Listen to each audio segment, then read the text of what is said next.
ભાવનગરથી મહત્વના સમાચાર જ્યાં ગઢડા ગામના વીજ પ્રશ્ને ખેડૂતોએ વીજ કચેરીનો ઘેરાવ કર્યો। 10 થી 12 દિવસથી ખેતીવાડીનો વીજ પુરવઠો બંધ હોવાનો ખેડૂતોએ આરોપ લગાવ્યો। વાવણી કરેલો પાક સુકાઈ જવાની કગાર પર પહોંચ્યો છે અને ત્યારે ખેડૂતોની ખેતીવાડીની લાઇટ બાદ જ કચેરી છોડવાની ચીમકી પણ આપી। ખેતીવાડીનો વીજ પુરવઠો તાત્કાલિક શરૂ કરવાની માંગ સાથે ગ્રામજનો પહોંચ્યા।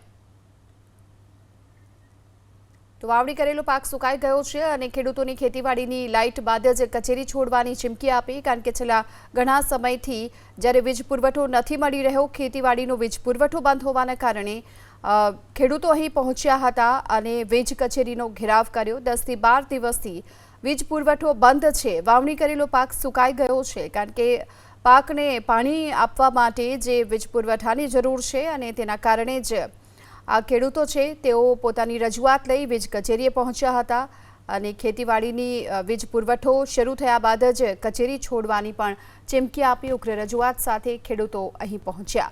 વીજ પુરવઠો તાત્કાલિક શરૂ કરવા માટે ગ્રામજનોએ અહીં માંગ કરી। વધુ વિગતો મેળવીએ, સંવાદદાતા પાર્થ આપણી સાથે જોડાયા છે। પાર્થ, ખેડૂતોની જ્યારે માંગ છે કે તાત્કાલિક વીજ પુરવઠો શરૂ કરવામાં આવે, તો સામે વીજ કચેરી તરફથી શું કહેવામાં આવી રહ્યું છે?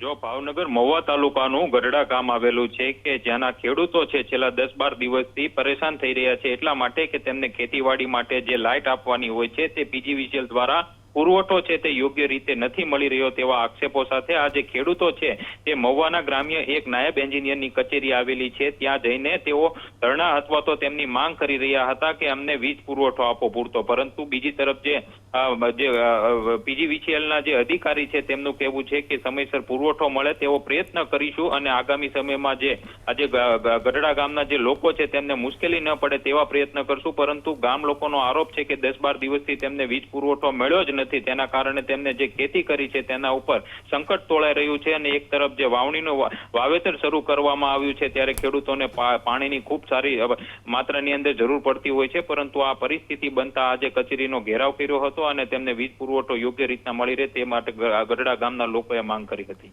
જી, આભાર આપનો આ માહિતી માટે।